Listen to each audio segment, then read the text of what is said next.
तो यहाँ पर जो मतदान कर्मियों के लिए क्या कार्य करने हैं, क्या उनके दायित्व हैं, उसी क्रम में ये यहाँ पर वीडियो देखेंगे। जो श्रृंखला चल रही है उसी श्रृंखला का अगला वीडियो है। इससे पहले की जो भी वीडियोज बन चुके हैं उनका लिंक आपको इस वीडियो के डिस्क्रिप्शन में मिल जाएगा, वहाँ से आप उन्हें देख लीजिएगा। तो हम लोग मतदान स्थल तक पहुंच चुके थे और मतदान स्थल के एक दिन पूर्व तक का कार्य कर चुके थे। एक दिन पूर्व में यदि आपने एजेंटों को फ़ोन नहीं दी है तो वो दे दीजिएगा शाम को। और उसके अतिरिक्त हालांकि वो खुद स्वयं लेके आते हैं एजेंट्स, लेकिन अब आपको जो छद्म मतदान है यानी कि मॉक पोल है उसको कैसे कराना है, मतदान के दिन वास्तविक मतदान की पूर्व का जो काम है वो हम लोग इस वीडियो में कवर करेंगे। तो सबसे पहले वास्तविक मतदान की पूर्व की यदि हम बात करें तो वही बात निकल के आती है कि हमें मॉक पोल करवाना होगा। तो मॉक पोल करवाने के लिए आपको सबसे पहले सुबह क्या करना है, मतदान के दिन सर्वाधिक महत्वपूर्ण रहता है। आप सुबह 5 बजे उठकर दैनिक क्रियाओं से मुक्त होकर एक बार पुनः मतदेय स्थल के 200 मीटर के क्षेत्र का निरीक्षण कर लें जहाँ तक हो सके। और उसके बाद में मतदान अभिकर्ता जो पोलिंग एजेंट होंगे उनके प्रत्याशी द्वारा जारी किए गए प्राधिकार पत्र प्रस्तुत करने पर प्रवेश पास जारी कर दें, यानी कि एजेंट को अब आप बना लें। सुबह सुबह ये काम कर लें और न्यूनतम 6 बजे न्यूनतम 2 मतदान अभिकर्ता जो पोलिंग एजेंट हैं उनकी उपस्थिति में मॉक पोल कराना अनिवार्य रहेगा। यदि मतदान अभिकर्ता अनुपस्थित हैं तब भी मॉक पोल की कार्रवाई 6:15 से प्रारंभ हर हाल में कर दें, ये साफ निर्देश हैं। तो यदि एजेंट आ जाएं अच्छा है, नहीं आ जाएं फिर भी हमें 6:15 बजे मॉक पोल की कार्रवाई को शुरू कर देना होगा। इसके बाद में मॉक पोल जब करेंगे तो मॉक पोल में क्या करना है, कैसे मशीनों को जोड़ना है, अब यहीं से पूरी जो महत्वपूर्ण प्रक्रिया है उसको आपको समझना है। तो आप वीडियो यहाँ से कहीं भी स्किप ना करें, पूरा देखिएगा कंप्लीट। तो देखते हैं मॉक पोल के लिए सबसे पहली कार्रवाई जो हमें करनी है वो ये है कि मॉक पोल की कार्रवाई हेतु सर्वप्रथम मशीन को वैलिड यूनिट, कंट्रोल यूनिट और वीवीपैट को आपस में जोड़ने का काम करना है और उन्हें ऑन करना है। इसके बाद में इस प्रक्रिया में जैसे ही हम तीनों मशीनों को जोड़ लेंगे और जोड़ने के बाद में उनको ऑन करेंगे, वैसे ही वीवीपैट मशीन जो प्रिंटर मशीन है उसमें 7 पर्चियाँ गिरेंगी जो मशीन के ऑटो टेस्ट से संबंधित होती हैं और जिन पर नॉट फॉर काउंट लिखा रहेगा वो वहाँ पर निकलेंगे। इसके बाद में आपको क्या करना है कि मॉक पोल प्रारंभ करने से पूर्व एक काम करना है कि जो आपके पास यूनिट्स होंगे यानी कि जो मशीनें होंगी उनमें एक काम जो आप करेंगे वो क्या करेंगे उसको ध्यान देना है। CRC की प्रक्रिया कर लें। सबसे पहले क्लोज, रिजल्ट, क्लियर, ये काम आप कर लीजिएगा।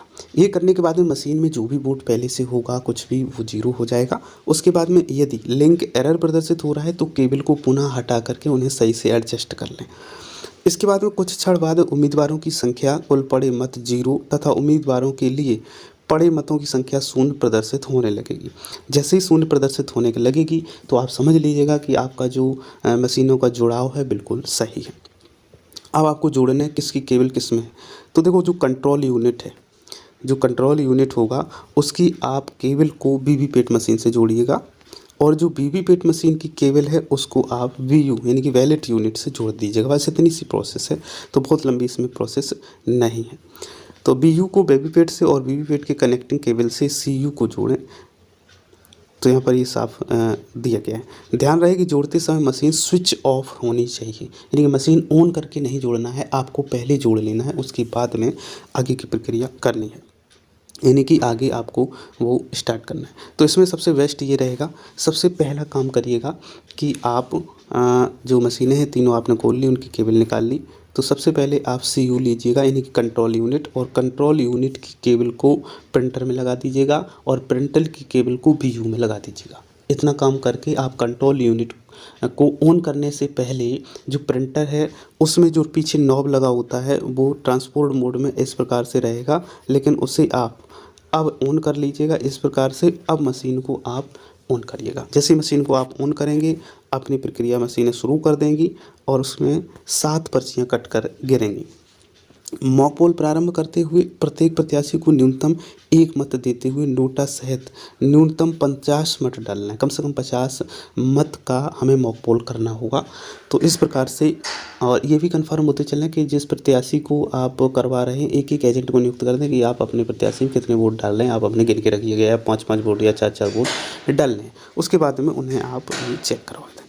तो संतुष्ट हो लें कि वीवीपैट में बीयू के प्रत्याशियों से संबंधित चुनाव चिन्ह के ही स्लिप आ रहे हैं, ऐसा नहीं तो नहीं है कि कोई दूसरे और स्लिप लगे हो। हालांकि ये पहले ही का काम है ये सब चेक करने का, जब आप वहाँ से रवानगी स्थल से सामग्री प्राप्त करेंगे।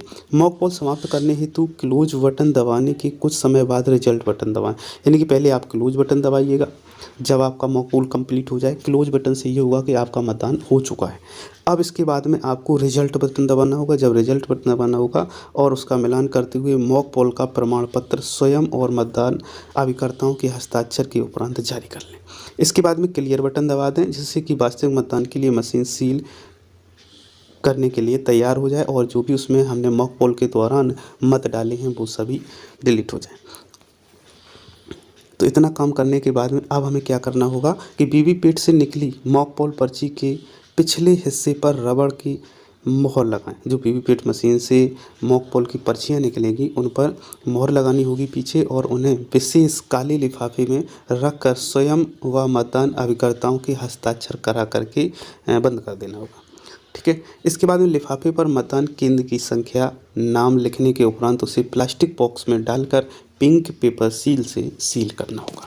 अब निर्धारित प्रारूप का प्रमाण पत्र जारी करते हुए वीवीपैट ड्राफ्ट बॉक्स और सीयू को सील करेंगे, यानी कि इन दोनों मशीनों को, वीवीपैट को और सीयू कंट्रोल यूनिट जो पीठासीन अधिकारी या अथॉरिटी के पास रहेगी उसको सील करना है। तो उसी सीलिंग को थोड़ा सा समझना होगा तो कैसे आपको सील करना है, तो देखते हैं। तो यहाँ पर सबसे पहले जो मॉक पोल की प्रक्रिया जो हमें करनी है उसका ये मशीनों के द्वारा यहाँ पर शो किया गया है, किस प्रकार से मॉक पोल की प्रक्रिया अपनानी है। तो पहले बता दिए, सबसे पहले आप सीआरसी कर लें या फिर केबल क्लियर भी कर सकते हैं। उसके बाद में बैलेट देते जाएं और वोट डालते जाएं। इस प्रकार से 50 आपको कम से कम करना है मॉक पोल के दौरान, और उसके बाद में उसे क्लोज करना है। क्लोज के बाद में रिजल्ट के बाद में क्लियर कर देना है, जिससे कि उसमें जो भी वोट डाले गए वो सभी डिलीट हो जाएं। अब मशीन को इस प्रकार से सील करना है, ग्रीन पेपर सील आपको लगानी है। और यहाँ पर ये जो ढक्कन होगा रिजल्ट और प्रिंट वाला, इस ढक्कन में ग्रीन पेपर सील इस प्रकार से आपको डालनी होगी।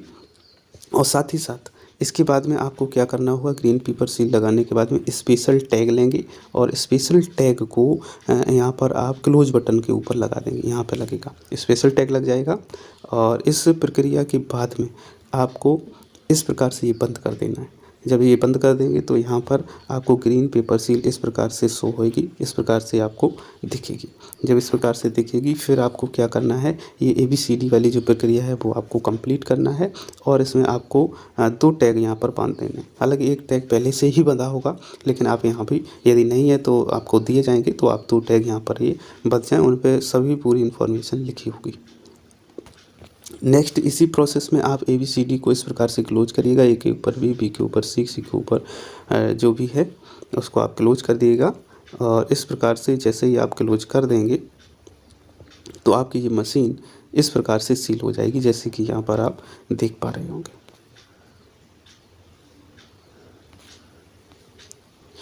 अब हम लोग वीवीपैट मशीन है उसकी स्लिप कंपार्टमेंट को सील करेंगे। तो स्लिप कंपार्टमेंट जहाँ पर रसीदें डलती हैं तो उसे किस प्रकार से सील करेंगे, यहाँ पर एक धागा बांध देंगे। धागा बांधने के बाद में इस प्रकार से यहाँ पर आप टैग बांधेंगे और टैग में ये आप सील कर देंगे। तो इस प्रकार से ये सील किए जाएंगे। जब सील हो चुके हैं उसके बाद में आपकी अब मतदान के लिए मशीन पूर्णतः तैयार है। और अब आप अपने समय पर जो भी मतदान का समय है उस समय मतदान की प्रक्रिया कंप्लीट करवाएं। तो वही प्रक्रिया फिर से रहेगी कि सभी केबलें पहले से ही जुड़ी हैं। जब सील हो जाएंगी, सील होने के बाद में मशीन को ऑन करना है और ऑन करने के बाद में प्रक्रिया शुरू कर देनी है।